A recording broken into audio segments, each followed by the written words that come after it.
June of 1673, the town of Salem granted me leasing rights and timber rights to 2 islands just off our coastline, a few miles from this very house.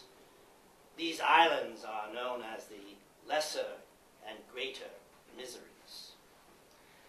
At the time, I had a merchant shop just steps away from my mansion house, where I would sell the goods and cargoes brought over in the bellies of my vessels: molasses, spices, weapons, strong drink, and the like. There was not a soul in Salem town that had not at one time or another crossed my path, and whose affairs, transactions, and debts to me were not recorded in my day book. Shortly after receiving the Miseries, I began to advertise for a home builder and a man to farm a few acres on the Lesser Misery, a man to keep watch.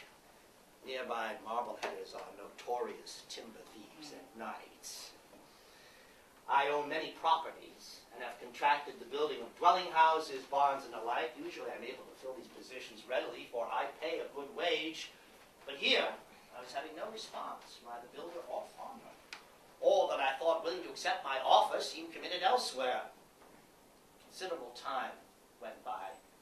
July was almost at its close. I became anxious and fell into extending my offer to all who entered my shop, the offer becoming more propitious with each rejection. Still, no one accepted. Then one day, a young man, James Abbott, who had come to me often for musket shot and supplies, and from whom I had bought beaver pelts from on at least 2 separate occasions, answered my query in a rather surprising manner. "Have you spent much time out there on the Miseries?" he asked. "You, yourself?" I replied that indeed I had not. My affairs being many, I had spent but little time surveying the land. "But you do know of the superstitions of the island," he persevered. I told them that I had heard tales, but paid them little heed. "You see, our ministers are quick to validate the existence of every foul minion from hell, and to convince us that they lurk amongst the dark people of the forest in the dead of night, seeking entrance into our covenant lives, ready to work their wicked upon the world. However faithful I may be, I'm not superstitious.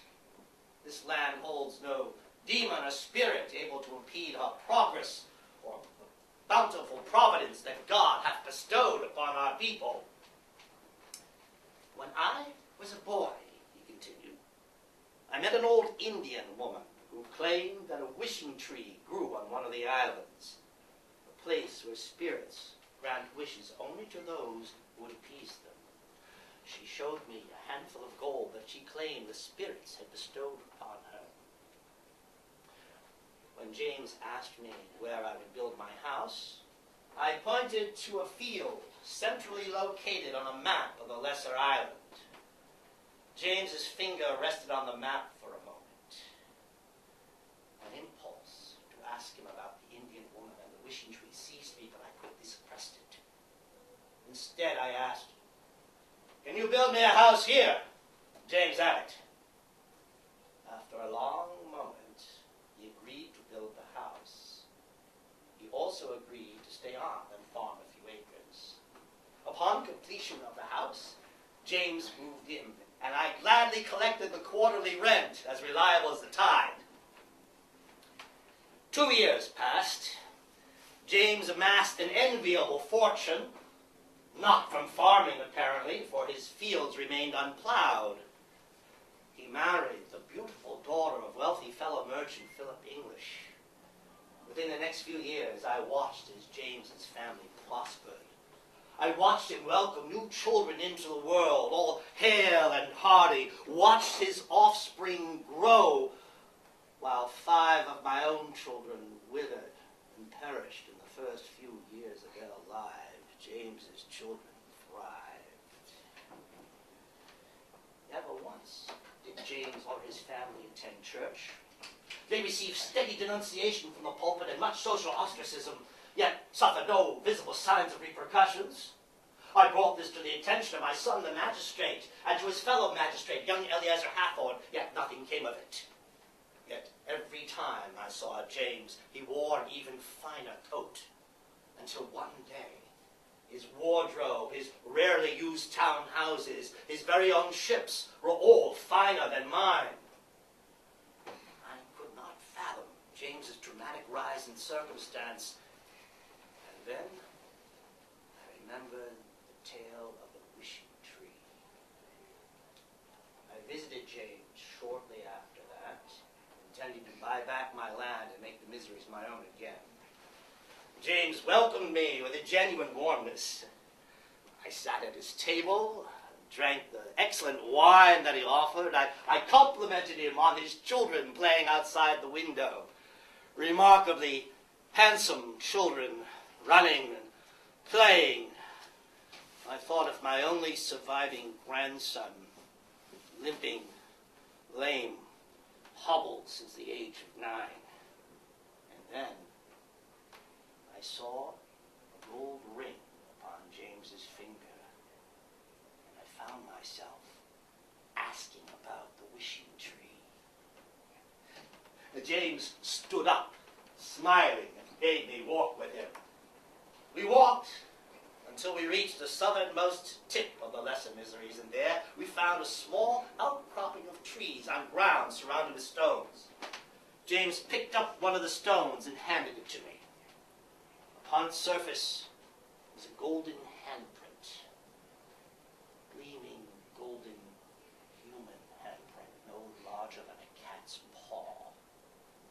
Other stones bore similar markings upon them. James told me that the spirits brought him this gold and instructed him to have the ring made from it, made him vow to keep it and watch over this place, and that his life and the lives of all that he loved would be charmed forever. It seized me then. A blind, unreasonable jealousy, a powerful, unyielding thing. I demanded that James give me back the land and leave my island immediately. James laughed at this suggestion. My jealousy bloomed to suffocating rage. To refuse me, to stand against me, the person to whom he owed everything. I raised up my hand with the rock and I brought it down on James's head. James fell to the ground. I removed the ring from his finger and watched the blood flow from his wound, a mortal quantity to be sure. I made my way back to the house and was met at the top of a ledge by James's wife and children. When I told them that James had fallen and that I was too feeble to help, I grieved but was not believed. In their eyes, a dark and knowing malice dwelt. Certain of his death, I fled, past the house, into my skiff, and back to Salem town.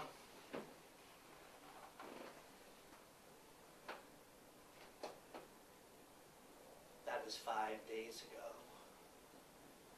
Now I sit here and wait for those spirits, those entities whom I know will not let me walk this earth long for what I have done.